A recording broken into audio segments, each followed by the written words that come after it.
अस्सलाम वालेकुम किसान भाई और बिन्यामिन शौकत आपकी खिदमत में हाजिर है। और आप दोस्त जानते हैं कि मकई का इस साल बहुत बुरा हाल हुआ है।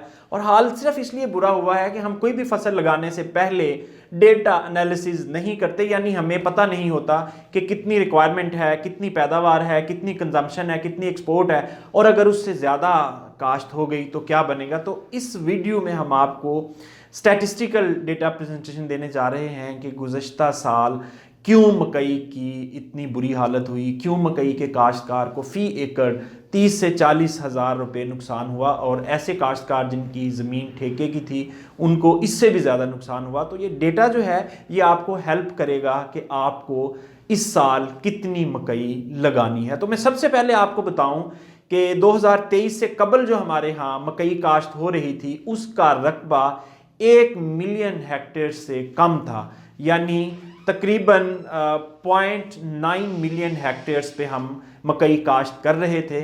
और जो 2023 में मकई काश्त हुई है वो टोटल रकबा जो है वो 1.6 मिलियन हेक्टेयर से भी ऊपर चला गया, यानी हम 30 से 40% ज़्यादा रकबे पर मकई लगा बैठे, जिसकी वजह से डिमांड एंड सप्लाई का इशू बना। और फिर आपको पता है पाकिस्तान में जो एग्रीकल्चर मार्केटिंग में फोर्सेस हैं वो मिडल मैन है और स्टॉकिस्ट है, और फिर उन्होंने भी इस सीज़न में यानी गुज़श्ता मकई के सीज़न में नुकसान उठाया। तो किसान भाइयों, मसला ये है कि आप जब तक अपनी प्लानिंग स्टैटिस्टिक डेटा के ऊपर नहीं करेंगे, नंबर्स के ऊपर नहीं करेंगे, तब तक आप नुकसान उठाते रहेंगे। तो इस साल में जो सिनेरियो बन रहा है वो कुछ इस तरह है कि इस वक्त जो हमारे पाकिस्तान में टोटल मकई की रिक्वायरमेंट है वो 4 से 5 मिलियन मेट्रिक टन है। ये टोटल जो रिक्वायरमेंट है, और ये जो मेरे राइट साइड पे आप स्क्रीन पे डेटा चलता देख रहे हैं, वीडियोस चलती देख रहे हैं, ये मैं गुज़श्ता हफ्ते जनूबी पंजाब और मुख्तलिफ एरियाज़ का मैंने विज़िट किया, और उसमें मैंने देखा कि अभी भी किसानों के पास बहुत लार्ज स्केल में मकई मौजूद है। यानी हमारी रिक्वायरमेंट है 4 से 5 मिलियन मेट्रिक टन, उसमें से हाफ अभी किसानों के पास या स्टॉकिस्ट के पास या मार्केट में किसी ना किसी सूरत में दस्तयाब है, पड़ी हुई है, वो मार्केट में आनी है। ये अच्छे वक्त का इंतज़ार कर रहे हैं लोग। स्टॉकिस्ट जो होता है वो आपको पता है नुकसान कम ही करता है, तो वो अच्छे वक्त का इंतज़ार कर रहा है। तो ये मकई मौजूद है। इसका मतलब है कि हमें जो अब टोटल चाहिए वो 2 से 3 मिलियन मेट्रिक टन टोटल हमें मकई चाहिए, जो हमारी मैक्सिमम पूरी हो जाती है। हम 0.5 मिलियन हेक्टेयर्स पे अगर मकई काश्त करें तो ये हमारा टोटल रकबा पूरा हो जाता है। तो गुज़श्ता साल किसानों ने एक जो और बड़ी गलती की, वो एक तो ये था कि 1.6 मिलियन हेक्टेयर्स के ऊपर फसल लगाई।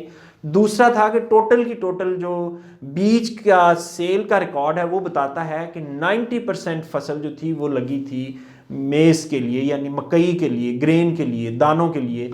तो बाद में वो जो साइलेज में कन्वर्ट हुई है तो ग्रेन का जो साइज़ है वो कम होता है और सिट्टा मोटा होता है, और जो साइलेज का है उसका सिट्टा बेशक छोटा हो लेकिन उसका बायोमास पूरा करने के लिए लेंथ जो है वो साइलेज के लिए वो ज़्यादा चाहिए होती है।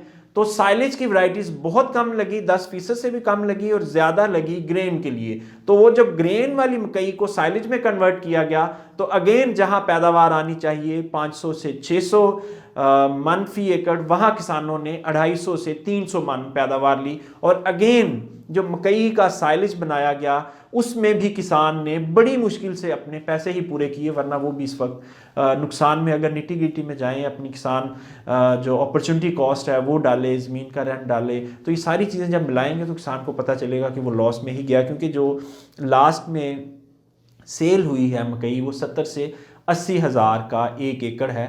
और आप ये देखें कि मकई के इलाके जो हैं वहाँ ज़मीन का ठेका 1.5 से 2 लाख है, और उसका सीधा सीधा अगर 3 हिस्सों में डिवाइड करें तो वो ठेका ही कुछ 70-80 हज़ार बनता है। तो बाकी जो 70-80 हज़ार कॉस्ट है वो किसान ने जेब से, इतना बड़ा नुकसान हुआ है सिर्फ प्लानिंग ना करने की वजह से। तो मकसद बताने का सिर्फ ये है कि थोड़ा प्लानिंग करें। साइलेज की इस सीज़न में अच्छी मार्केट होती है, तो साइलेज के लिए अगर आप मकई लगाते हैं तो फिर आपको हाइब्रिड लगाने की भी ज़रूरत नहीं है। फिर एक SGF 2020 बीज है, वो बड़ा कारआमद है, उसका 8 से 10 फुट कद चला जाता है और उसके ग्रेन साइज़ भी अच्छा है, छल्ली का साइज़ भी अच्छा है, जेनेटिक पोटेंशियल है उसमें बहुत ज़्यादा, और वो हमारी लोकल इंडिजिनस वैरायटी है, तो वो बड़ा अच्छा बीज है अगर आप मकई के लिए लगाना चाहते हैं।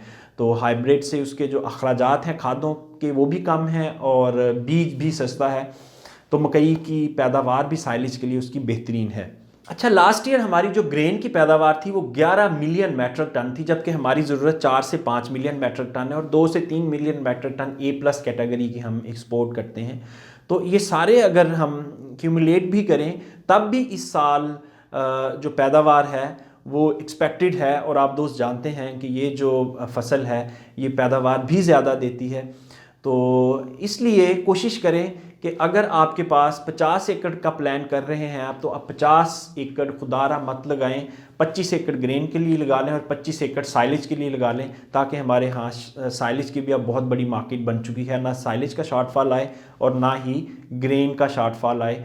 तो ये थोड़ा सा स्टैटिस्टिक्स समझिए और समझकर फैसला कीजिए, ताकि आपको आइंदा दिनों में मकई में नुकसान ना हो।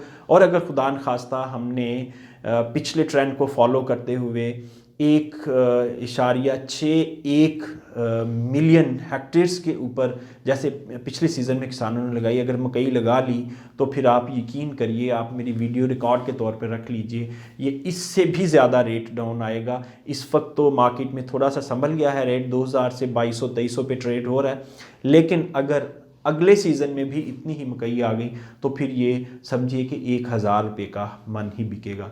इजाज़त दीजिए, खुदा हाफिज़।